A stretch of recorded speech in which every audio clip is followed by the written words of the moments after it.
Your character this season, how is that going to affect moving forward? I was just talking at the table, and I was saying that this season, kind of the rule book now at this point is very set in what our world is. But now that everyone knows, you can kind of set that aside and not do anything, because zombies are a real thing. They exist. They're out in the world. It's a known fact, and at this point, you're either pro-zombie, pro-human. I think, someone like a Peyton, someone like a Ravi, I think that they can see both sides of the story. I think obviously they're pro-zombie because they happen to have a friend that they deeply care about that is a zombie. But at the same time, I think they understand that humans aren't always going to be accepting to something like this that's so life-changing. And that some people are truly at risk, because there are going to be violent zombies out there that are not going to safely get brains. They will kill someone innocently just to feed. And so, I think that's a lot of I think that's a lot of emotion that's weighing on Peyton when you come into this next season, a few months in, where this massacre has obviously happened, and people are now adjusting to life afterwards. And she's obviously someone that has to adjust to it just as much as anyone else, even though she's obviously known that zombies exist for a while now. Now that Peyton broke up with Lane, obviously, and then Ravi's former CDC, she might have played. Is Peyton going to get back together with Ravi, or is it going to be a thing again? I mean, I always am curious about that, because I love the Ravi and Peyton relationship, and me and Raul get along really well on set and have fun shooting scenes together. I think that door is not closed. I've been told at least it's not completely closed. I think the Peyton Blaine storyline, I think that's done. I think that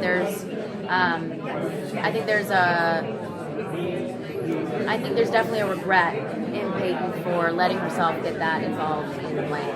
And I think that she wouldn't want to make that mistake again. So I think her heart is closed off to someone like Blaine, but I think that it's still it has an opening for Robbie, and there's a possibility that he can get in there again.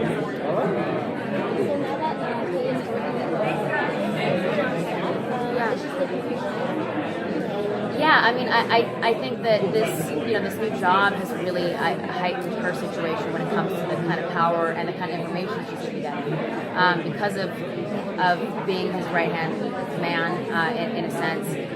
She'll be able to obviously reiterate the things that she hears from him back to Liv.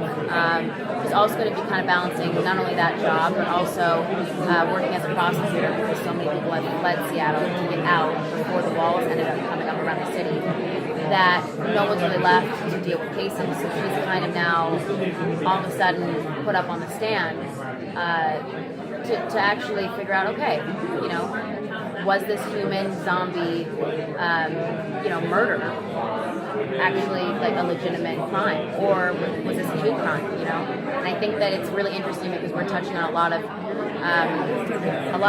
commentary that we're dealing with right now as a country through the show. I mean, obviously sci-fi has always been famous for talking about what's happening in our own society, but I really love that this season we're really leaning into that, and you're going to see a lot of that happen in these cases, and her having to decide,